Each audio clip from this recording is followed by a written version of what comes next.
What a stupid question that is. What a stupid question. But I watch you a lot. You ask a lot of stupid questions. Welcome to today's cable news craziness, where we take a look at some of the craziness that takes place on cable news. Today, we'll talk about Joe Biden's press conference because the media is going to love it. He is pushing all of their tropes, including one about voting.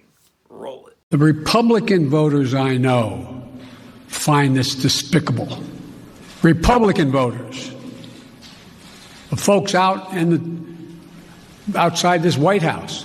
I'm not talking about the elected officials. I'm talking about voters. And so I'm convinced that we'll be able to stop this because it is the most pernicious thing. This makes Jim Crow look like Jim Eagle. I mean, this is gigantic, what they're trying to do. And it cannot be sustained. And do everything in my power, along with my friends in the House and the Senate, to keep that from becoming the law.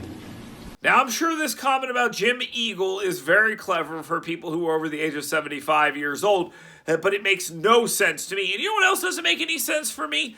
The fact that the media and their Democrats, including the President of the United States, when he can keep it together, continue referencing voter integrity efforts as if they are Jim Crow, or Juan Crow, or Jim Crow Esquire, or whatever lame little play on words they're trying to make this about. It's none of those things, okay?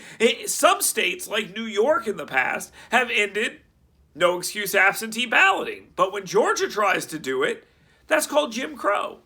In Alabama, our Secretary of State says, let's make it easy to vote and hard to cheat.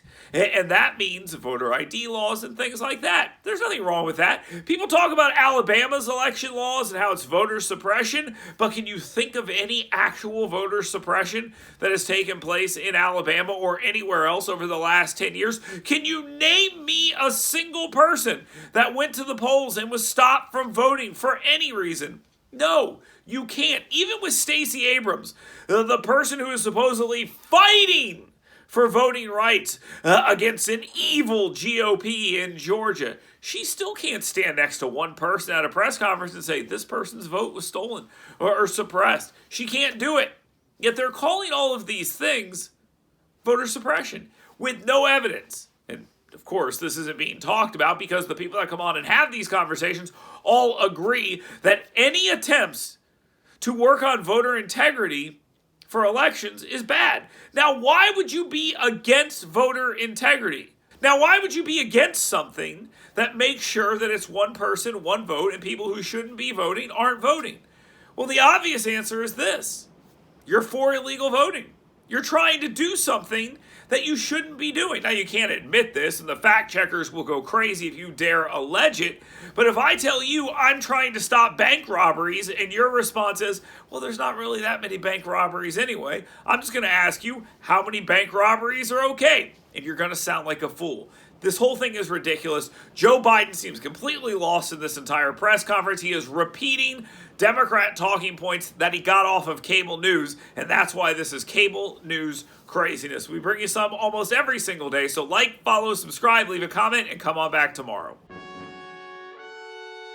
I'm Lacey Dyer, and we're at Supreme Lending in Huntsville, Alabama. I'm the branch manager, and I have been in the real estate market for 8 years. We're about service, we're about taking care of our clients, and we're here for you as a guest. Our office is all about the customer experience. Whether you're a veteran or a first-time home buyer or this is your fifth home, we look forward to serving you.